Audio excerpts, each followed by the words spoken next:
அவர் கண்ணீர் கடலிலே விழமாட்டார், அவர் கண்ணீர் கடலிலே விழமாட்டார்.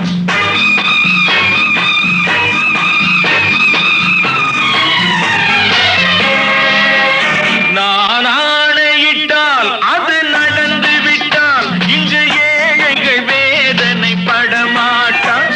உயிர் உள்ளவரை ஒரு துன்பமில்லை, அவர் கண்ணீர் கடலிலே விழமாட்டார், அவர் கண்ணீர்